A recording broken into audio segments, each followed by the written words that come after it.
कभी कभी जिंदगी में एक ऐसा मोड़ आता है जहां इंसान की एक भूल उसकी पूरी दुनिया उजाड़ देती है। सविता की जिंदगी में भी वही मोड़ आया। एक ऐसी गलती जिसने सब कुछ बदल कर रख दिया। उस गलती का बोझ इतना बड़ा था कि घर की दहलीज भी उसके लिए पराई हो गई। सविता, अब बस।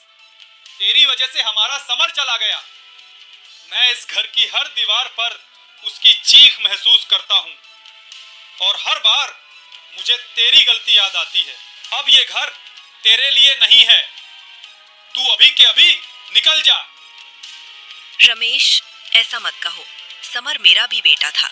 मैंने जानबूझकर कुछ नहीं किया। मैं उसे छोड़कर कहाँ जाऊं? उसकी हंसी, उसके खिलौने, उसकी यादें, सब यही तो हैं। मुझे इस घर से मत निकालो। मैं तुझसे झगड़ना नहीं चाहती। मैं तेरा दर्द समझती हूँ। मैं खुद हर पल समर की कमी में मरती हूँ। लेकिन अगर तू मुझे निकाल देगा, तो क्या उसका दर्द कम हो जाएगा? तेरी मौजूदगी से ही मुझे उसका जाना याद आता है। तू रहेगी तो मैं कभी चैन से सांस नहीं ले पाऊंगा। मैं कह चुका हूँ, इस घर से निकल जा। मुझे मत निकालो। मैं यही रहकर उसकी यादें संभालना चाहती हूँ। नहीं सविता, तू रहेगी तो ये घुटन और बढ़ेगी। मैं कह चुका हूँ, आज की रात तू इस घर से बाहर जाएगी। अगर तुझे यही सुकून मिलेगा तो मैं चली जाती हूँ। पर याद रखना, मैं अपने बेटे की यादों को कभी नहीं छोड़ूंगी। चाहे मैं बाहर रहूं, समर मेरे साथ ही रहेगा।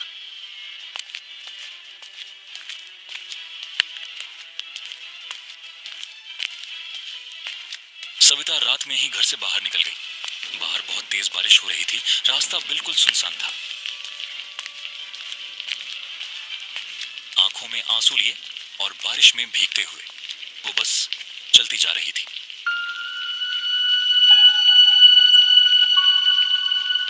रमेश ने कितना गलत किया मेरे साथ। समर सिर्फ उसका नहीं था, मेरा भी तो बेटा था। मैं अपने ही बेटे को कैसे मार सकती हूँ? ये इल्जाम, ये बोझ, मैं कब तक ढोती रहूंगी? समर, काश तू होता तो सबको बता देता कि तेरी माँ तुझसे कितना प्यार करती है।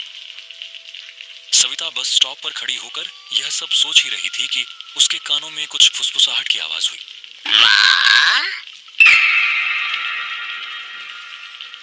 सविता को ऐसा लगा किसी ने उसे माँ कहकर पुकारा। सविता ने चारों ओर देखा, मगर वहां आसपास कोई भी नहीं था। ये कैसी आवाज? किसी ने माँ कहा? कौन है वहाँ? कोई नहीं। पर फिर ये आवाज मेरे कानों तक कैसे आई? क्या सचमुच किसी ने मुझे पुकारा? या ये मेरा ही वहम है? शायद ये मेरी थकी हुई सोच है।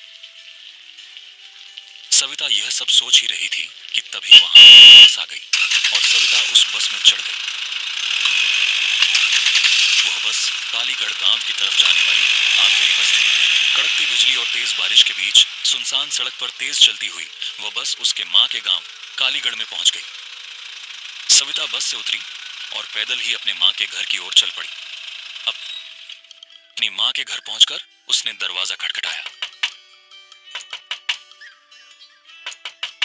अरे सविता, इतनी रात को इस वक्त तू यहाँ? सब ठीक तो है ना बेटी? आज अचानक यहाँ आने की क्या जरूरत पड़ गई? माँ, मैं अब और सह नहीं पाई।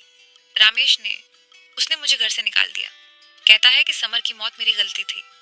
माँ, मैं अपने बेटे को कैसे मार सकती हूँ? वो मेरा भी तो था। मैं टूट गई हूँ। मुझे समझ नहीं आता मैंने क्या गलती की जो मेरी पूरी दुनिया मुझसे छिन गई। चुप हो जा बेटी। अब सब मेरे पास कह ले। अपना दुख, अपना दर्द। तू थक चुकी है, बहुत सह चुकी है। अब और मत सोच। अभी तू खा ले, फिर थोड़ा आराम कर ले। रोने से समर लौट कर नहीं आएगा, पर तू कमजोर होगी तो उसके नाम की यादें भी कमजोर हो जाएंगी। सविता सोने के लिए अपने बिस्तर पर चली गई। उसने बस अपनी आंखें बंद ही की थी कि उसे फिर से अपने आसपास किसी के होने का एहसास होने लगा। उसने चारों तरफ देखा, पर वहां कोई नहीं था। सविता फिर से अपने बिस्तर पर लेट गई और अपनी आंखें बंद करके सोने की कोशिश करने लगी। आज की रात अमावस की रात थी और पूरा गांव सन्नाटे में डूबा हुआ था। उधर सविता अनजाने डर और अनिंद्र में डूबी हुई थी। उसका मन अंदर से अशांत था। बहुत कोशिश करने के बाद भी सविता को नींद नहीं आ रही थी। उस रात कुछ ऐसा होने वाला था जिसकी उसने कल्पना भी नहीं की थी। सविता थोड़ी देर के बाद एक गहरी और अशांत नींद में डूब गई। मगर वह सुकून थोड़ी देर के लिए था। सविता का दिल जोर जोर से धड़कने लगा। वह हिलने की कोशिश कर रही थी, मगर उसका शरीर जैसे उसका साथ नहीं दे रहा था। मानो सविता का शरीर पत्थर की तरह निर्जीव हो गया हो, जैसे उसका शरीर उसका अपना नहीं था। जब सविता ने अपनी आंखें खोली, तब वह सन्न रह गई। उसने चीखना चाहा। सविता अपनी मां को आवाज लगाने की कोशिश कर रही थी, मगर उसकी आवाज मानो अंदर ही दब गई हो। उसके गले से आवाज नहीं निकल रही है। सविता के ठीक ऊपर एक भयानक आकृति थी। उसके बड़े बड़े कान और भयानक चेहरा था। जो सविता की आत्मा को भेज रहे थे, वह ठीक सविता के ऊपर था। उसकी वह फूफकार वाली, जो मौत के भयानक मंजर से भी ज्यादा डरावनी थी। उसकी वह बदबूदार ठंडी सांस सविता के चेहरे पर सीधे आ रही थी। वह और करीब आया और सविता के कान में कुछ फुसफुसाने लगा। तुमने मुझे मारा, हाँ, तुमने ही मुझे मिटा दिया। अब तुम्हारी हर सांस मेरी जीत है। मैं तुम्हें सहन नहीं करूंगा। मैं तुम्हें मार डालूंगा। मैं तुम्हें अपने साथ ले जाऊंगा, उन गहराइयों में जहां लौटकर कोई नहीं आता। उसने अपनी कर्कश आवाज में फुसफुसाते हुए सविता से इतना कहकर हंसने लगा, जैसे वह किसी कब्र के गहराई से निकल कर आया हो।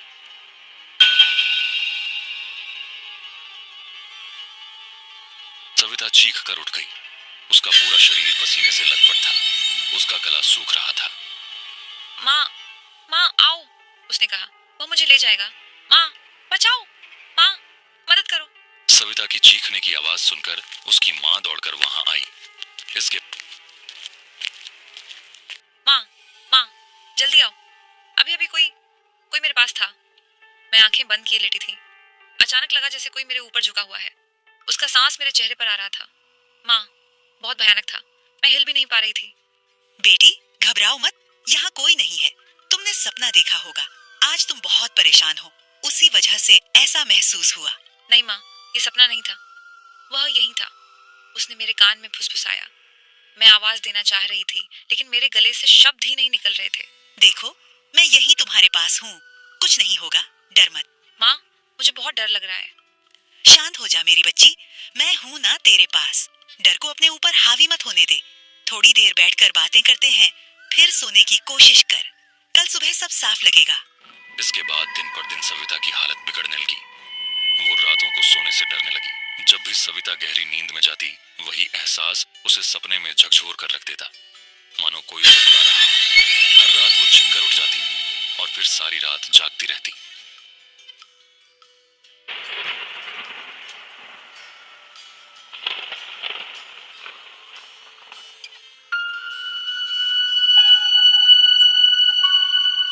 बेटी, ये सुनकर मुझे बहुत गहरा दुख हुआ। तू अकेली ऐसी चीजें क्यों सह रही है? जब तुम घर छोड़कर आई थी, तब वही अमावस की रात थी ना? रास्ते में किसी ने तुझे कुछ दिया क्या? किसी ने तुझे परेशान तो नहीं किया? माँ, हर रात वही चीज आती है।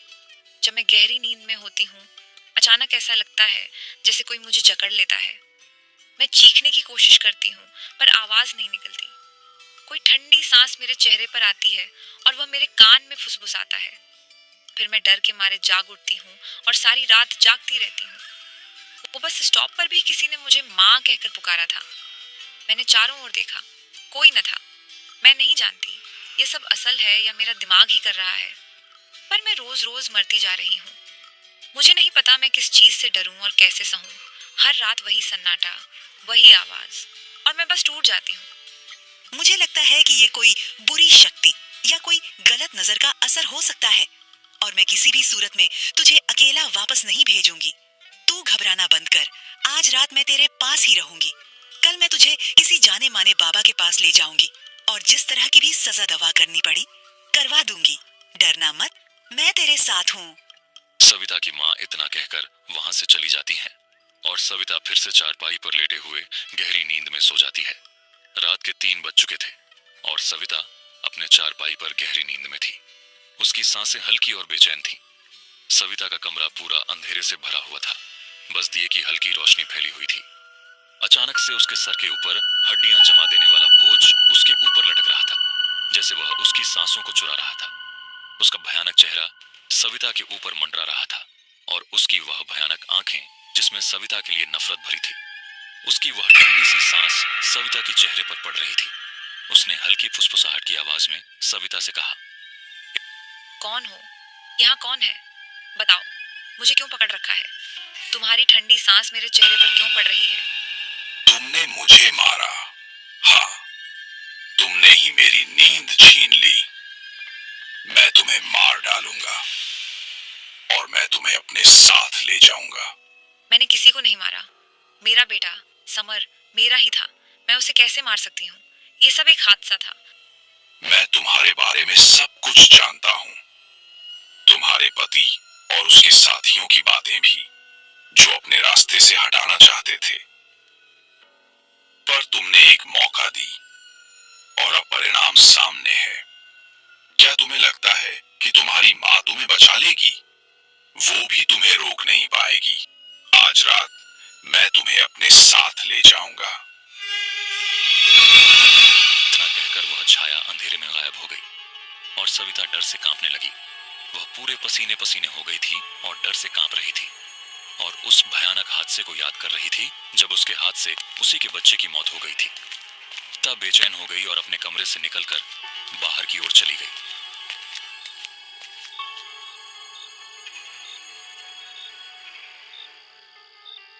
हाय राम, मेरी गलती ही तो थी। मेरी ही वजह से मेरा बच्चा मर गया। वह भूत सही कह रहा था। मैंने सच में किसी को मार डाला है। मैंने उसे छोड़ा, मैंने उसे दौड़ने दिया और मैंने उसकी हंसी चुरा ली। मुझे माफ कर दो, मैंने अपना ही बेटा खो दिया। वह भूत, वह सही था। मैंने सच में उसे मार डाला। मैं अब बच नहीं सकती। मैं अपनी सजा भुगतने के लिए यहाँ हूँ। सारी रात सविता अपने आप को कोसती रही और अगली सुबह सविता की माँ ने सविता से आकर कहा। सविता की माँ सविता को लेकर गांव के बाहर एक छोटी सी झोपड़ी में रहने वाले एक बाबा के पास गई। उठो, मैं आज ही तुझे बाबा के पास लेकर जाऊंगी। वहाँ कुछ तो उपाय बताएंगे, कुछ तो आराम मिलेगा। चलो, अब और देरी नहीं। माँ, मैं नहीं जाना चाहती। मुझे वह और ज्यादा परेशान कर देगा। बाबा क्या जानेंगे? वे और बातें करेंगे और मैं और डर जाऊंगी। मेरा कुछ भी ठीक नहीं होगा माँ। मैं अपने भीतर ही सुलझना चाहती हूँ। कृपा करके मुझे यहाँ रहने दो। मुझे अकेला रोने दो। मैं नहीं चाहती किसी अजनबी के पास जाऊं।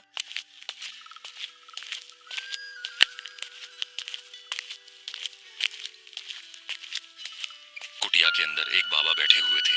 उनकी रहस्यों को भेदती हुई आंखें और गंभीर एक चेहरा।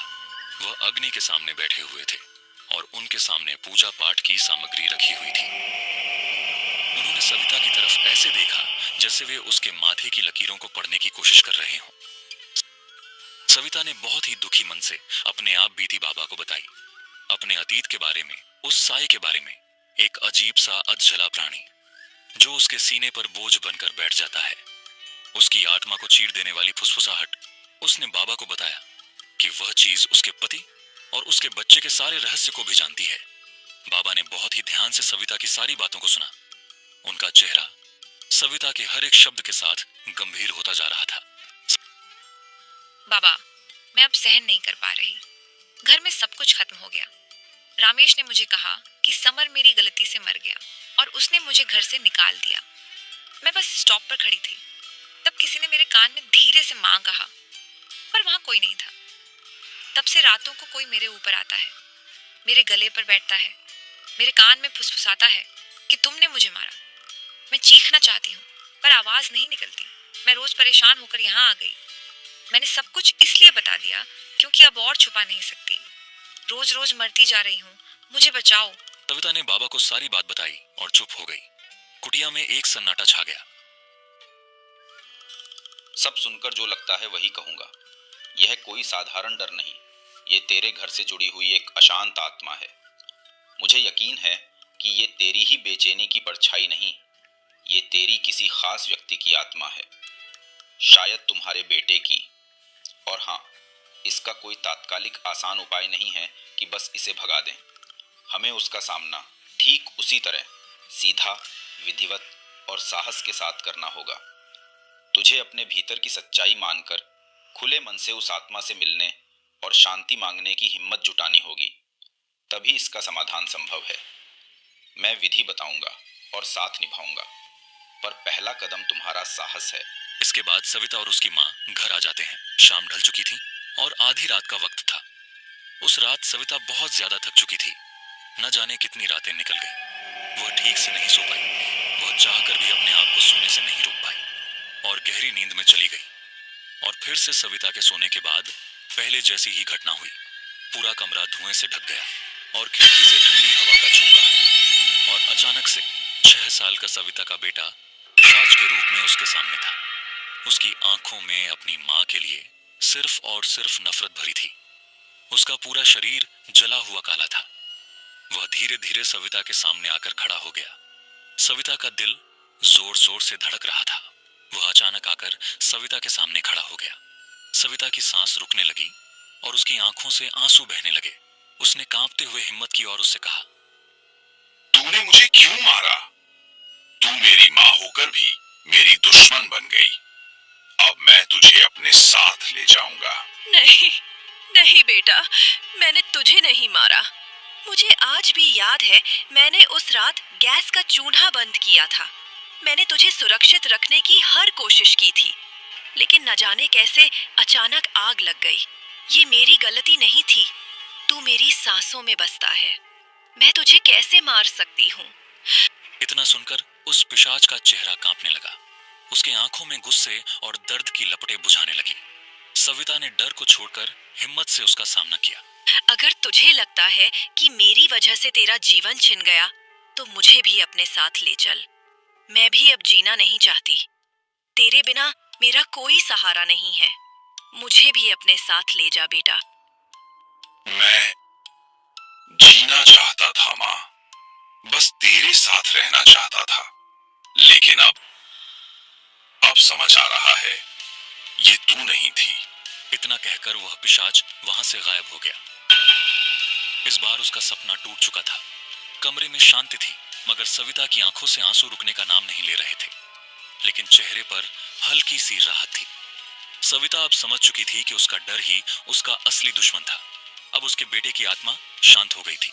अगले दिन सविता के ससुराल से यह खबर आई कि सविता का पति और उसकी नई पत्नी घर में आग लगने की वजह से जलकर मर गए, बिल्कुल वैसे ही जैसे सविता का 6 साल का बेटा मरा था। सविता के दिल में हमेशा के लिए यह सवाल घर कर गया कि क्या वाकई में उसने अपने बेटे की आत्मा को मुक्त कर दिया।